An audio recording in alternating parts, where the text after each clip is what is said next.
மர்ம தேசத்தில் இன்று ஒரு கதாநாயகனின் அனுபவத்தை கேட்க இருக்கிறோம். தமிழ், தெலுங்கு, மலையாளம், கன்னட படங்கள்ல இவர் நடித்திருக்காரு. திரௌபதி ருத்ர தாண்டவத்தின் கதாநாயகன் ரிச்சர்ட் ரிஷி, நம்ம நடிகை ஷாலினியோடைய அண்ணன், நடிகர் அஜித் குமாரின் பிரதன்லா. திரு ரிச்சர்ட், நடந்தது என்ன?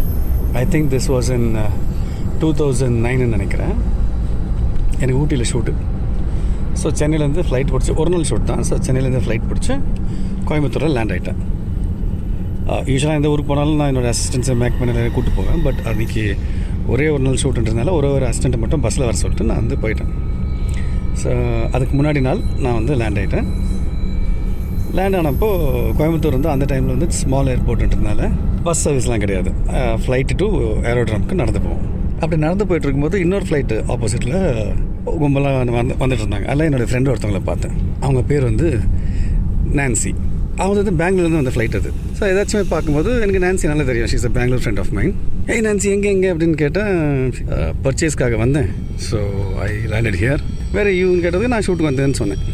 சரி, ரெண்டு பேர் வந்து வெளியே மீட் பண்ணிக்கலான்னு பிளான் போட்டோம். That was already night. நான் சொன்னேன், இப்போ நான் ஊட்டிக்கு போகிறேன் ஷூட்டிங்க்கு. நாளைக்கு ஒரு நாள் தான் ஷூட் முடிச்சதுக்கப்புறம் ஈவினிங் ஃப்ரீயாக இருப்பேன். If you free you can come to ஊட்டின்னு. ஓகே நான் எனக்கு நாளைக்கு மதியானத்தோட வேலை முடிஞ்சிடும், நான் வந்து ஐ கம் மீட் யூன்னு சொன்னேன். அன்றைக்கி நைட்டு ரூம் போயிட்டு ஒன்றியாக தூங்கினதில்லை. ஏதோ அன்றைக்கி ஒரு நாள் நைட்டு மட்டும் சாப்பிட்டு கஷ்டப்பட்டு தூங்கிட்டேன். Because my assistant has to travel and come the next day morning. Night எப்படியோ கஷ்டப்பட்டு தூங்கிட்டு காலையில் எழுந்துச்சி ஷூட்டிங் போயிட்டேன். அசிஸ்டண்ட்டும் வந்துட்டேன். ஷூட்டிங்கும் ஈவினிங் 4-5 o'clock வரைக்கும் போச்சு. அப்போது நான்சி கால் மீ. ஏன்னா நான் ஷூட் பண்ண இடத்துல வந்து நெட்வொர்க் இல்லாததுனால திரும்பி வர வழியில் ஷி கால் மீன் செட் வேறு யூன்ட்டு. நான் ஊட்டி வந்துட்டேன். நான் சொன்னேன் I should be back in 1 hour's டைம்னு. Nancy ask me which hotel I you staying. I told her அப்படின்னு சொல்லிட்டு ஒரு ஹோட்டலில் இருந்துச்சாங்க. சரி, நானும் அங்கே போய் செக் இன் ஆகிட்டேன்னு சொல்லிட்டு ஷீ டுக் ரூம் தான். So evening we thought will chill, go somewhere for dinner, and next day morning will go to the airport together and we part our ways. She to Bangalore and me to Chennai. இதில் என்னென்னா, she doesn't know Tamil. She's a Kannadiga. எனக்கு கன்னடா தெரியாததுனால we commonly speak English. And I know her for like quite of ஒரு 5 வருஷமாக எனக்கு தெரியும். அடிக்கடி meet பண்ணதில்லை, but we are in touch. அந்த டைமில் வாட்ஸ்அப்லாம் அவ்வளோ ஃபேமஸ் கிடையாது. So we call and talk அந்த மாதிரி. ஸோ ரூமுக்கு வந்துட்டேன். இப்போது I called her and said that I am back to the room. Will meet up after I ரெஃப்ரெஷ்ன்ட்டு ஒரு 7 o'clock பிளான் மீட் பண்ணலான்ட்டு. 7 o'clock I was in the reception. She came. இப்போ என்ன பண்ணலான்னு பிளான் பண்ணோம். ஐ set what do you want to do ன்னு கேட்டதுக்கு she said we'll go out for a coffee. பக்கத்தில் என்ன இருக்குன்னு பார்த்தா காஃபி டே ஒன்று இருந்துச்சு, சேரிங் cross. we walked there and we were having coffee. Coffee முடிச்சுட்டு ஒரு 8 o'clock ஆகிடுச்சு. 8:15 அந்த மாதிரி ஆச்சு. we said we'll walk back and சரி, நானும் அவளும் நடந்து கதை பேசிக்கிட்டே போயிட்டே இருந்தோம். போகிற வழியில் கொஞ்சம் இருட்டாக இருக்கும், கொஞ்சம் திகிலாகவே இருக்கும். ஆள் நடமாட்டம்லாம் ரொம்ப இருக்கவே இருக்காது. மோஸ்ட்லி இந்த வண்டிகள் மட்டும் தான் போவோம். And we were supposed to cross a church in between called St. Stephen's Church. நடந்து போகும்போது அப்படியே சர்ச் பக்கத்தில் ஒரு சுடுகாடு இருக்கும். சும்மா அதை பார்த்துட்டு நாங்கள் நடந்து போயிட்டே இருந்தோம். Suddenly she chat on the road. சரி, எனக்கு தலை வலிக்குது அப்படின்ட்டு. லைக் என்னாச்சு? அவள் அப்படியே தலை பிடிச்சிக்கிட்டு அப்படியே உக்காந்துட்டா. She was not talking. நான் like Nancy, what happen Nancy? ஏதாச்சும் ஆளை கூப்பிடணுமா, வண்டி கூப்பிடணுமா, ஆம்புலன்ஸ் கூப்பிடணுமா, மெடிசன் வேணுமா, ஏதாச்சுன்னா she sir like no wait மினிட்னு சொல்லிட்டு அப்படியே உக்காந்தவன். நானும் முடிச்சுட்டே இருந்தேன், என்ன பண்ணணும்னு தெரியாமல் அப்படியே அங்கங்கே பார்த்துட்டு இருந்தேன். சடனாக ஏஞ்சி நின்று அப்படியே நடக்க ஆரம்பிச்சிட்டா. நாளே ஐ யூ ஃபைன், எல்லாம் சரியாக போயிடுச்சான்னு கேட்டேன். அவன் திரும்பி பார்த்து அவள் பாட்டு நடந்து போயிட்டே இருந்தான். சரி, ஏதோ டென்ஷனில் இருக்கா போல இருக்குன்னு சொல்லிட்டு நான் வாஸ் லைக் ஃபாலோயிங் ஹர். பின்னாடியே அதே இருட்டு ரூட்டில் அப்படியே நடந்து ஹோட்டல் வந்துட்டோம். அவன் ஹோட்டலை தாண்டி நடந்து போயிட்டே இருந்தான். நான் வந்து நான்சி எங்கே போகிற, நம்ம ஹோட்டல் வந்துருச்சுன்னு சொல்லிட்டு சொன்னேன். அவன் திரும்பி பார்த்துட்டு யாரையோ பார்க்குற மாதிரி பார்த்துட்டு அவள் பாட்டு திரும்பி நடக்க ஆரம்பிச்சிட்டான். நான் வந்து திரும்பி அவள் கையை பிடிச்சி ஹலோ நம்ம ஹோட்டல் வந்துருச்சு மேன், எங்கே போயிட்டுருக்குன்னு கேட்டேன். அவன் வந்து யார் நீங்கள் அப்படின்னு தமிழில் கேட்டான். என்னடா இது லூஸாக இருக்கும் போல இருக்கு, என்ன மேன் தமிழில் நான் பேசுகிற, ஐயோ உங்களுக்கு என்ன வேணும் அப்படின்னு கேட்டான். ஹோட்டல் வந்துருச்சு, வாங்க ஹோட்டல் போகலான்னு. ஐயோ எங்கள் அப்பா திட்டுவார், நான் வீட்டுக்கு போகணும் அப்படின்னா.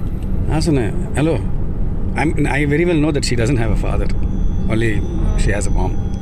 நான்சி விளாடாத, ஹோட்டல் வந்துச்சு போனோம். ஐயோ எங்கள் அப்பா திட்டுவார்னு சொல்லிட்டு நான் திரும்பி நடக்க ஆரம்பிச்சிட்டேன். அப்புறம் வலுக்காட்டமாக கூட நிப்பாட்டிங்க பார், வீட்டுக்கு தானே போனோம், ஒரே நிமிஷம் நம்ம இங்கே பேசிட்டு போகலாம், கொஞ்சம் இந்த சைடு வாங்கலன்னு சொல்லிட்டு அந்த பரிஸ்தா சைடு கொஞ்சம் அவங்கள வர சொன்னேன். She was very hesitant but still she came. சொல்லுங்கள் உங்களுக்கு என்ன வேணும்னா, என்ன ஆச்சு உனக்கு, ஏன் திடீர்னு வீடு ஈடுங்க, ஐயோ நான் வீட்டுக்கு போகணுன்னு அழுவ ஆரம்பிச்சிட்டேன். எனக்கு சரி வீடு எங்கே இருக்குதுன்னு கேட்டேன். கோத்தகிரிண்ணா. எனக்கு இப்போ கோத்தகிரி எங்கே இருக்குன்னே தெரியாது. கோத்தகிரியா, சரி போகலாம் ஒரு நிமிஷம் வாங்கன்னு சொல்லிட்டு பரிஸ்தா உள்ள நைஸாக கூப்பிட்டு போயிட்டேன். சார் அப்படி லைனில் இருங்க, பாட்டுக்கு பிறகு என்ன தான் நடந்துச்சுன்னு சொல்லுங்கள். மர்மமான சம்பவத்தை நீங்களும் எங்களோடு பகிர்ந்துக்கணும்னு நினைச்சீங்கன்னா வாட்ஸ்அப் பண்ணுங்க 0364413333. உங்க பெயர் அதுக்கப்புறம் #MD அப்படின்னு டைப் பண்ண மறந்துடாதீங்க.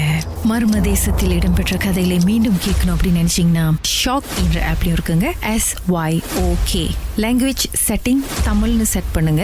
சர்ச் பட்டன்ல மர்ம தேசம்னு டைப் பண்ணுங்க. ஷாக் காஸ்ட் பக்கத்தில் மர்ம தேசத்தில் இடம்பெற்ற எல்லா கதையும் நீங்கள் கேட்கலாம்.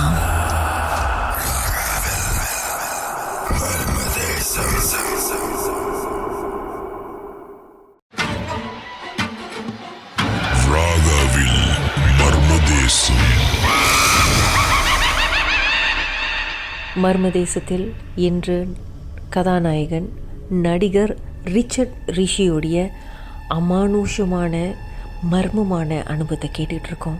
சொல்லுங்கள், அதுக்கப்புறம் என்ன நடந்துச்சு? பரிஸ்தால யாருமே இல்லை, ஓனர் மட்டும் ரிசப்ஷனில் உட்காந்துட்டு இருந்தார் பில் கவுண்டரில். எனக்கு என்ன பண்ணுறதுனே தெரில. சரி சரி எங்கே வீடுன்னு கோத்தகிரி. நான் அந்த யூட்டை போய் கேட்டேன், எங்கள் கோத்தகிரி எங்கெங்கே இருக்குன்ட்டு. அது இங்கேருந்து ஒரு 25 கிலோமீட்டர்ஸ் இருக்கும் ஒன்று. நான் சொன்னேன் கோத்தகிரி ரொம்ப தூரமாக இருக்குமே, இப்போ எப்படி போவேன்? ஐயோ நான் போய் ஆகணும், எங்கள் அப்பா அடிப்பாருங்க. சரி உங்கள் அப்பா என்ன பண்ணுறாருன்னு கேட்டேன். உங்களுக்கு அப்போ வியர்டாக ஃபீல் பண்ணல? இவங்களுக்கு தமிழே தெரியாது, இவ்வளோ தமிழ் பேசுகிறாங்களே. நான் என்ன நினச்சேன், என்கிட்ட இத்தனை வருஷமாக மறைச்சி வச்சுருந்தா போல இருக்குது. சில பேரில் தமிழ் தான் தெரியாத மாதிரி சீன்லாம் போடுவாங்க இல்லையா, அந்த மாதிரி ஒரு வேலை இருக்குமோ இல்லை, எனக்கு புரியல. அதை யோசிக்கிறதுக்கு எனக்கு டைம் இல்லை. நான் வந்து என்ன ஆச்சு தான் யோசிச்சுட்டு இருந்தேன், நெக்ஸ்ட் என்ன பண்ணலான்ட்டு. சரி அப்பா என்ன பண்ணுறான்னு கேட்டேன். அப்பா வந்து பேக்கரி ஷாப் வச்சுருக்கேன். நான் எங்கே பேக்கரி ஷாப்னா கோத்தகிரியில் ஒரு அட்ரஸ் சொன்னான். கடை பேர் என்னன்னு சொன்னால் ஒரு பேர் சொன்னேன், நான் மறந்துட்டேன். சரி வீட்டில் வேறு யாரெல்லாம் இருக்காங்கன்னு கேட்டேன். அம்மா இருக்காங்க, அண்ணன் இருக்காப்புல, அப்பா இருக்காருங்க. அப்பா இந்த டைம் டியூஷன் முடிச்சுட்டு வீட்டுக்கு போனால் என்ன அடிப்பாருன்னு சொன்னேன். நான் திரும்பி மாற்றி கேட்குறேன், அப்பா பேர் என்ன, அண்ணன் பேர் என்ன, அம்மா பேர் என்ன, ஏதாச்சும் மாற்றி சொல்லுதான்னு பார்த்தா எல்லாமே கரெக்டாகவே சொல்லுது. சரி அப்பாவோட ஃபோன் நம்பர் சொல்லுதுன்னா பேக்கரி ஷாப் ஃபோன் நம்பர் தான் இருக்குது, வீட்டில் ஃபோன் இல்லைன்னா. சரி பேக்கரி ஷாப் நம்பர் சொல்லுன்னா ஏதோ 5 நம்பர் மட்டும் சொன்னான். மேபி பேக் இந்த டேஸ் வந்து சென்னையிலேயே வந்து 6 நம்பர் தான் இருக்கும். அப்புறம் later it became 7 and then 8. But other சபர்ப்ஸ்லாம் வந்து 5 நம்பர் தான் இருக்கும். சரி அப்பாவுக்கு ஃபோன் பண்ணி பேசலான்னு சொல்லிட்டு எனக்கு லைட்டாக வந்து சரி அப்பா அந்த பேர் இது பேர்னா உன் பேர் என்னன்னு கேட்டேன். திவ்யாண்ணா. அப்போ தான் லைட்டாக எனக்கு புரிய ஆரம்பிச்சிது. நான் வந்து முன்னாடி பக்கத்தில் உட்காந்துட்டு இருந்தேன். அப்படியே என் சேரை பின்னாடி எடுத்து அப்படியே கொஞ்சம் தூரம் போய் உட்காந்தேன். சரி திவ்யா வெயிட் பண்ணு, நீ என்ன பண்ணிட்டு இருக்க? படிச்சுட்டு இருக்கிறேன்னா. என்ன படிச்சுட்டு இருக்கிறேன்னு கேட்டால் 6th ஸ்டாண்டர்ட்னா. சரி அப்பா வந்துடுவார், இல்லை போகலாம். இல்லை நான் வீட்டுக்கு போகிறேன் சொன்னேன். எனக்கு என்ன பண்ணுன்னு தெரியாமல் என் அசிஸ்டன்ட்டுக்கு ஃபோன் பண்ணேன். என்னடா பண்ணுறேன்னு கேட்டேன். ஃபோன் பண்ணேன். அவன் ரூமில் இருந்தான். என்ன பண்ணிட்டு இருக்கேன்னு கேட்டேன். சாப்பிட்டுருக்கேன்னா. அப்படியே உடனே ஓடிவானேன். நான் சொன்னேன் இந்த இடம் மேட்டர்லாம் சொல்ல, நீ நேரம் இங்கே கிளம்பி ஒரு ஆட்டோ பிடிச்சிட்டு உடனே வாங்க. அவனும் சாப்பிட்றது விட்டுட்டு ஓடியாந்தான். உள்ளே ஓடி வந்து என்ன சார் ஆச்சுன்னு கேட்டால் அவன்கிட்ட மேட்டர் சொன்னேன். She was at the same time feeling restless. அப்புறம் நானும் வந்து செல்லிங்க. அவன் உடனே வந்து அசால்ட்டாக எடுத்துக்கிட்டான். சார் இதெல்லாம் சப்ப மேட்டர் சார், என்கிட்ட விடுங்க நான் பார்த்துக்கிறேன்னா. என்னடா நீ? இல்லை சார் அதுக்கு பேய் பிடிச்சிருக்கு, எங்கள் அக்காவுக்கு வீட்டில் பேய் பிடிக்கும், என்ன தான் அனுப்புவாங்க, ஒன்றே ஒன்று வைப்பேன் சரியாக போயிடும். டேய் அப்போல்லாம் தெரியாதுங்களாம் அந்த மாதிரி செய்ய முடியாதுன்னா அதுக்குள்ளே அந்த இவர் வந்தார், barista owner. he was like sensing the confusion. என்ன சார் என்னாச்சு, எதாவது ப்ராப்ளமானு கேட்டேன். இல்லைங்க இது மாதிரி இப்படி இருக்குது அப்படின்னு சிச்சுவேஷன் சொன்னேன். ஓ அப்படிங்களா, இதெல்லாம் கொஞ்சம் நார்மல் தான் சார் இந்த ஏரியாலலாம். யூஸ்வலாக இது வந்து ஸ்கூல் மந்து பேய் மந்துன்னு சொல்லிட்டு அந்த ஏரியாவில் தான் நடக்கும். Mean that's a place there naughty. அவரும் என்ன பண்ணுறது தெரியாமல் முடிச்சுட்டு இருந்தார். By now that this girl was like feeling restless and she started walking away from the coffee shop. I tried to stop her, not knowing what to do, but still I tried to stop her. But she நடக்க ஆரம்பிச்சிட்டா, அப்படியே தூரம் போக ஆரம்பிச்சிட்டேன். நான் சொன்னேன் என் husband பேர் குமார், அப்படியே அவளை ஃபாலோ பண்ணு, நீ ஃபாலோ மட்டும் பண்ணு, அப்புறம் என்ன பண்ணலான்னு பார்க்கலாம் சார். ஓகே சார் நான் பார்த்துக்கன்னு சொல்லிட்டு அவன் ஃபாலோ பண்ண ஆரம்பிச்சிட்டேன். She start walking to the dark. இவங்க பின்னாடியே ஃபாலோ. நான் என்ன பண்ணுறதுன்னு தெரியல. அப்புறம் அந்த பரிஸ்தா ஓனர் சொன்னார், சார் ஐ ஹெல்ப் யூ, வாங்க என் பைக் இருக்குது, எங்கள் பைக்கில் அப்படியே ஃபாலோ பண்ணலாம், போலீஸ் ஸ்டேஷனில் போய் சொல்லாமல் இல்லை என்ன பண்ணலான்ட்டு நம்ம அப்புறம் யோசிப்போம்னு சொல்லிட்டு பைக் எடுத்துகிட்டு போகிறோம். அதுக்குள்ளே தூரம் போயிட்டாங்க அவங்க. நாங்கள் பின்னாடி பைக்கில் போனோம். ஒரு 500 மீட்டர்ஸ் வரைக்கும் போயிட்டாங்க. அதுவும் ஒரு இருட்டு ரோடு தான், லைக் வெரி சாலிட்டேட் பிளேஸ். போய் பார்த்தா என் அசிஸ்டண்ட் அங்கே நின்றுருக்கேன் நடு ரோட்டில். இந்த பொண்ணு ரோட்டு நடுவில் படுத்துட்டு இருக்கு கீழே. நான் திப்பு ஓடி போயிட்டு கீழே போனேன். அந்த பொண்ணு அப்போ தான் எந்திரிக்குது ரோட்லேருந்து. ஏஞ்சி அப்படி நிற்கிது, என்னை பார்த்துச்சு. பார்த்தோன்னே where did you go man அப்படின்னா இங்கிலீஷில். நான் வந்து வாட் நான்சி அப்படின்னேன். எங்கே மேன் போனேன், ஒன்றா தானே நடந்துட்டு வந்தோம், இவர் யார் அப்படின்னு கேட்டுச்சு. இவர் யாருன்னு தெரியலன்னு சொல்லிட்டு அவன் கண்ணு அடிச்சான். அப்படியே நடக்க ஆரம்பிச்சிட்டான். அந்த ஓனரும் பைக் எடுத்துகிட்டு போயிட்டாரு. என்னாச்சுன்னு இல்லை. I think I trip and ஃபெல்லுன்னா. I think so. டைம் ஆச்சுன்னா டைம் 8:30 ஆச்சுன்னு. சிவா சாப்பிட போகலான்னு சொன்னான். ஆனால் கழுத்து பின்னாடி எனக்கு வலிக்குதுன்னு சொன்னான். கீழே விழுந்ததில் ஏதோ ஆயிருக்குன்னு சொல்லிட்டு again we started walking back to the hotel. அதுக்கப்புறம் நான் வந்து ஒரு அர்ஜென்ட் ஒர்க் வந்துச்சுன்னு சொல்லிட்டு பேசி அவளை அனுப்பிச்சிட்டு அண்ட் இந்த மார்னிங் வி பார்ட்டட் அவே. அவளுக்கு அந்த 45 மினிட்ஸ் என்ன ஆச்சுன்றது ஞாபகமே இல்லை. இன்ஃபேக்ட் இனி வரைக்கும் நான் அவர்கிட்ட சொல்லவே இல்லை, அப்படியே விட்டுட்டேன்.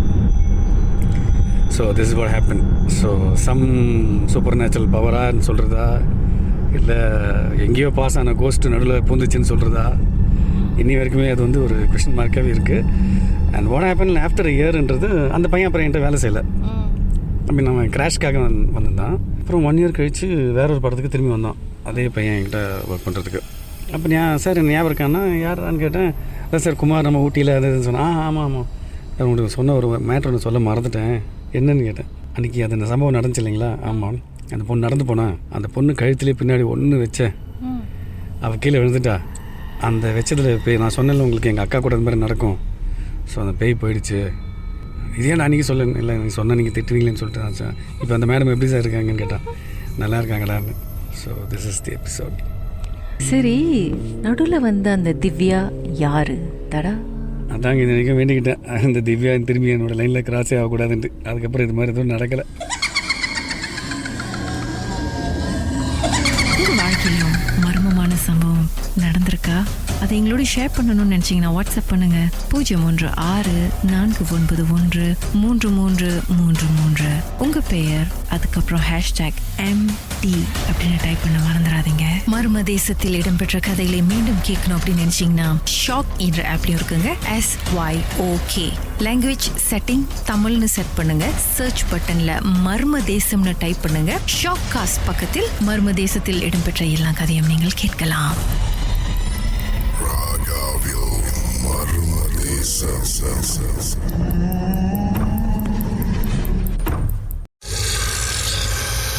மர்ம தேசத்தில் பலரையும் கவர்ந்த கதை இதோ. என்ன நடந்தது நேத்ரா? இது வந்து ஆக்சுவலா எனக்கு நடந்த கதை இல்ல, நான் எங்க அம்மாவுக்கு நடந்த கதையை சொல்றேன். ஓகே, எங்க அம்மா வந்து சின்ன வயசுல இருக்கும் போது அவங்க அம்மாலாம் வந்து ஒரு எஸ்டேட்ல வந்து தங்கியிருந்தாங்க. எங்க பாட்டி வந்து அவங்க நேபரோட வந்து சரியான க்ளோஸா இருந்தாங்க. நேபர் வந்து அவங்க ஹஸ்பண்டோட டெய்லி சண்டை அந்த மாதிரி இருப்பாங்க. அவங்க என்ன பண்ணாங்க, ஒரு தடவை வந்து டார்ச்சர் தாங்க முடியாம கிணறுல விழுந்து இறந்துட்டோன்னே அவங்க வந்து ஆத்மா சாந்தி அடையாம நேரா எங்க பாட்டி வீட்டுக்கு வந்துட்டாங்க. ஏன்னா எங்க பாட்டி வந்து அவங்களுக்கு சரியான சயம், 2 பேரும் சரியான க்ளோஸ். அந்த மாதிரி இருக்க வாசிக்கு பாட்டி வந்து ரொம்ப பயந்துட்டாங்க. அவங்க வந்து எப்ப பார்த்தாலும் எங்க பாட்டி கூடயே இருக்கிறது, வேற எங்கேயுமே போக மாட்டாங்க. காலையில 4 மணி ஆகுனா வீட்டுக்கு வர்றது, அந்த மாதிரியே இருந்தாங்க. பாட்டிங்க அந்த உருவத்தை பார்க்க முடிஞ்சதா? இல்ல பார்க்க முடியுதுன்னா அப்ப பாட்டி வந்து ரொம்ப பயந்துட்டாங்க. என்னடா அவங்க வந்து இறந்து அவங்க வீட்டுக்கு போவாம நம்ம கூடயே இருக்காங்க. ஏன்னா அந்த டைம் வந்து பாட்டிக்கு வந்து எல்லாரும் வந்து சின்ன சின்ன பிள்ளைங்க, ஒரு கை குழந்தை வேற. அப்போ அவங்க பாட்டி ரொம்ப பயப்படவும் அவங்க எல்லாத்தையும் வந்து பயமுறுத்துற மாதிரி அந்த உருவம் எல்லாத்து கண்ணுலயும் பட்டு எல்லாரும் ரொம்ப பயந்தாங்க. அப்ப பாட்டி வந்து என்ன பண்றதுன்னு தெரியாம ரொம்ப சாமி இதா போய்கிட்டு இருந்தாங்க. சாமி வழிபாடுல போவோம் அந்த ஆத்மா வந்து, ஆனா பாட்டி விட்டு போகவே இல்லை, பாட்டி கூடயே தான் இருந்தாங்க. பாட்டி எங்க போனாலும் அந்த எஸ்டேட்ல எல்லாம் காலையில கெத்தா மரம் எல்லாம் வெட்டுவாங்கல்ல, அந்த கெத்தா மரம் அதெல்லாம் வந்து கூட போறது, எல்லாம் ஒரு செயல்லையும் வந்து அவங்க கூடயே இருந்தாங்க. அப்ப கடைசியா வந்து இதே மாதிரி இருந்தா வந்து பிள்ளைங்க ரொம்ப பயந்து பிள்ளைங்களுக்கு ஏதாவது ஆயிரும் சொல்லிட்டு அதுக்கு பிறகு அவங்க சாமியா இருக்கதெல்லாம் போய் ஆத்மாவை வந்து கொஞ்சம் கட்டுப்படுத்தி வச்சு, ஆனா வந்து இப்ப வரைக்கும் அந்த ஆத்மா அங்கதான் இருக்குதுன்னு சொல்லிக்கிட்டு இருக்காங்க. அது உண்மையா இல்லையான்னு தெரியல. உங்க வாழ்க்கையிலும் மர்மமான சம்பவம் நடந்திருக்கா? அதை எங்களோட ஷேர் பண்ணணும்னு நினைச்சீங்கன்னா வாட்ஸ்அப் பண்ணுங்க 016-493-3333. உங்க பெயர் அதுக்கப்புறம் #MD அப்படின்னு டைப் பண்ண மறந்துடாதீங்க. மர்ம தேசத்தில் இடம்பெற்ற கதைகளை மீண்டும் கேட்கணும் அப்படின்னு நினைச்சீங்கன்னா ஷாக் என்ற ஆப்லயும் இருக்குங்க. SYOK லாங்குவேஜ் செட்டிங் தமிழ்னு செட் பண்ணுங்க. சர்ச் பட்டன்ல மர்ம தேசம்னு டைப் பண்ணுங்க. ஷாக் காஸ்ட் பக்கத்தில் மர்ம தேசத்தில் இடம்பெற்ற எல்லா கதையும் நீங்கள் கேட்கலாம்.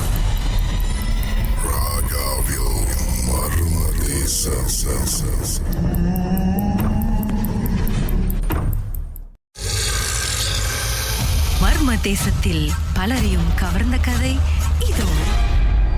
சொல்லுங்க டாக்டர் தனேஷ், என்ன நடந்தது?